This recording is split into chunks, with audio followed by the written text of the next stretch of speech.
मिसाल देता हूं। इस बात को समझने के लिए मैं एक मिसाल देता हूं मरियम आपको। एशिया के अंदर इस टाइम मेरे ख्याल से अगर बेस्ट कंट्री है तो वो इंडिया है। ठीक है। इवन कि मैं खुद पाकिस्तान में पैदा हुआ तो मैं कई दफ़ा ये सोचता हूँ कि काश मैं इंडिया में पैदा हुआ होता। ऐसे थॉट्स क्यों आती हैं आपको? ऑब्वियसली बात है कि ये जी नाज़रीन, हम बात कर रहे हैं भारत की।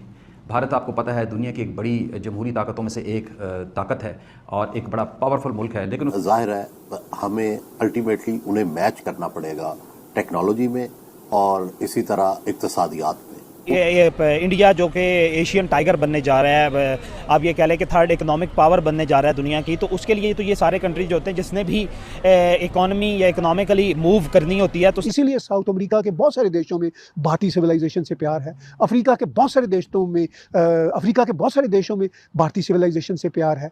और माहौल में इतनी गर्मजोशी थी कि पीएम मोदी स्वयं भी रुक ना पाए, वे खुद ढोल बजाने उनके बीच जा पहुंचे और प्रधानमंत्री की इसी सादगी को, सहजता को देखकर वो खुदा का खौफ करो इस बात को समझने के लिए।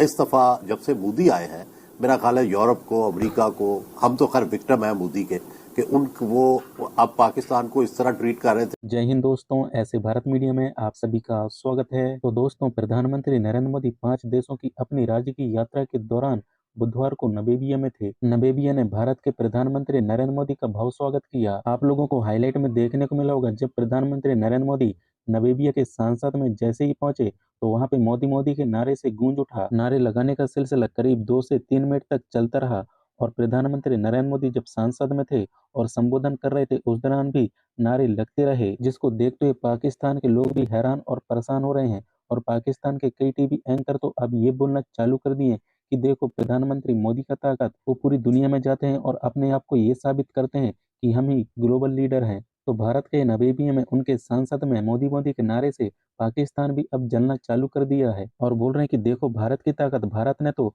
नामीबिया को भी भारत के यूपीआई पेमेंट सिस्टम को दे दिया है। और ये भी बोल रहे हैं कि आज भारत दुनिया के सबसे बड़ा अर्थव्यवस्था वाला देश भी बनने जा रहा है। चौथे स्थान को छोड़कर अब तीसरे स्थान पर आने वाला है। और बोल रहे हैं कि देखो, भारत के प्रधानमंत्री नरेंद्र मोदी ने नामीबिया के संसद में अपना संबोधन शुरू किया तो लोगों ने खड़े होकर तालियां बजाई और यहाँ के संसद में मोदी मोदी के स्वर भी गूंज उठे। आज भारत के प्रधानमंत्री जहां भी जाते हैं वहां पे उनको सर्वोच्च सम्मान से नवाजा जाता है। और बोल रहे हैं कि आज पाकिस्तान से भारत कितने आगे निकल चुका है, लेकिन पाकिस्तान अभी भी कर्ज के तले दबा हुआ है। आज भारत दुनिया का सबसे बड़ा ग्लोबल लीडर भी बनने जा रहा है। तो आप लोगों ने हाईलाइट में देखा होगा किस प्रकार भारत का ये ताकत देखकर पाकिस्तान के लोग भी अब जलना चालू कर दिए हैं। सर, क्या कहना चाहते हैं कि जब से नरेंद्र मोदी 5 नेशन टूर पर गए हैं, कुछ ना कुछ नया देखने को मिला है। स्पेशली अगर बिजनेस डेवलपमेंट की बात करें, अर्जेंटीना से लिथियम के बिजनेस करने वाले हैं वो लोग। अब ब्राजील के अंदर कह लें कि इन्होंने अपना जो समिट है 2025 का मल्टीलैटरल रिलेशंस डेवलप करने के लिए, स्ट्रेंथन करने के लिए ये समिट रखवाया गया। फिर उसके बाद अगर अब हम लोग बात करें ब्राजीलिया की, तो यहाँ पर भी आप देखें कि बहुत ग्रेट वार्म वेलकम मिला है आपको, कि इतना विजिट, इतना कुछ अपने जो कल्चर रूट्स हैं उसको मजबूत करना दूसरे मुल्कों में जाकर।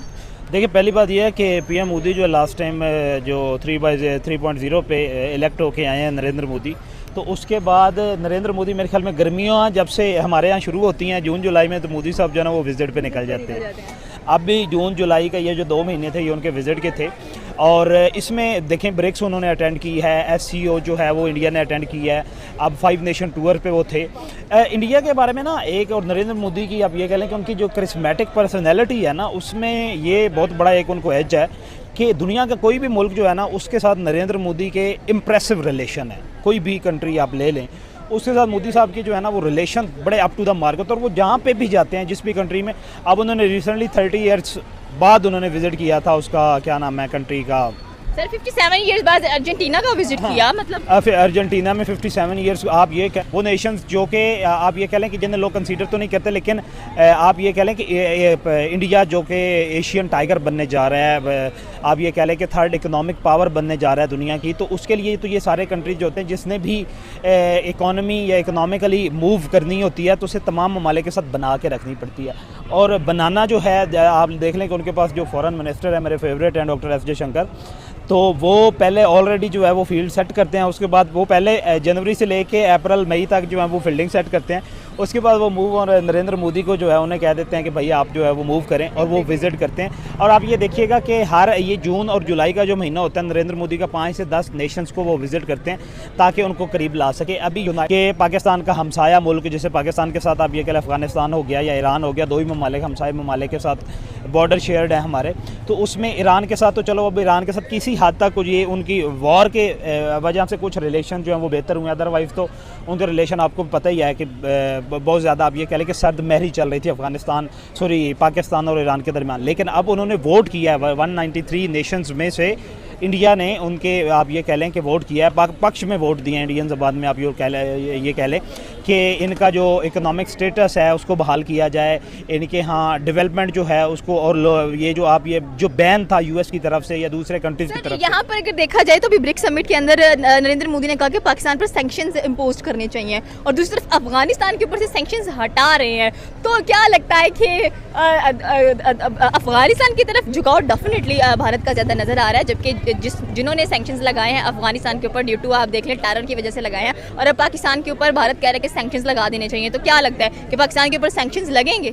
देखिए, पहली बात तो यह है कि हमें इंडिया का पाकिस्तान मुखालिफ है, और इंडिया मुखालफत डट के करता है। लेकिन ग्लोबल साउथ के जो देशों में, जिसका अगरचे कोई ख़ास मैप नहीं है, वेस्टर्न वर्ल्ड आज भी दावा करती है कि ग्लोबल साउथ नाम का कोई रीजन नहीं है।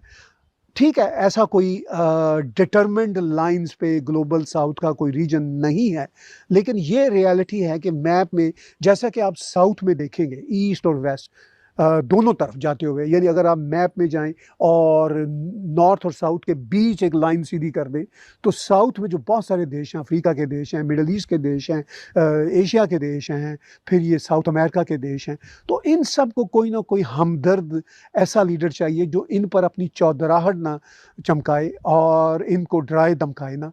तो वो उस देश के साथ अपने बंधन बनाने को most of the countries in that region ज़रूर साथ देंगे। इसीलिए साउथ अमेरिका के बहुत सारे देशों में भारतीय सिविलाइजेशन से प्यार है, अफ्रीका के बहुत सारे देशों में भारतीय सिविलाइजेशन से प्यार है। और ये जो सिचुएशन है एशिया से लेके साउथ अमेरिका तक, ये हमें ग्लोबल साउथ की सूरत में एक अनडिक्लेयर्ड किस्म का एक ब्लॉक ज़रूर नज़र आता है। नक्शे पे फैले हुए देशों का एक पूरे का पूरा जाल है जो ग्लोबल साउथ के देशों में आता है, और भारत उन सब को 2-3 तरह से कन्विंस भी कर रहा है और साथ भी दे रहा है कि हम आपको जहाँ कहीं भी ज़रूरत होगी, मेडिसिन के मसला में, फूड के मसला में, और छोटी मोटी मदद जहाँ कहीं भी हम दे सकते हैं हम आपको देंगे। भारत वो अरसा दराज से उनको दे रहा। अब जब से prime minister Narendra Modi power में आए हैं, तो इन 10 वर्षों में हमने देखा कि मैक्सिमम ग्लोबल साउथ के देशों की तरफ से भारत की मदद गई, चाहे वो मेडिसिन की मदद हो, और ख़ास तौर पर कोविड के ज़माने में भारत की तरफ से ठीक ठाक किस्म की मदद वैक्सीन की सूरत में और भी मेडिसिन की सूरत में इन सब देशों को गई थी। तो इसलिए ये सब देश भारत को अपने लिए कोई ख़तरा नहीं समझते, अमेरिका की तरह कोई थानेदार नहीं समझते, चीन की तरह कोई डेथ ट्रैप में फंसाने वाला देश नहीं समझते, क्योंकि चाइना ने तो डेथ ट्रैप में फंसाना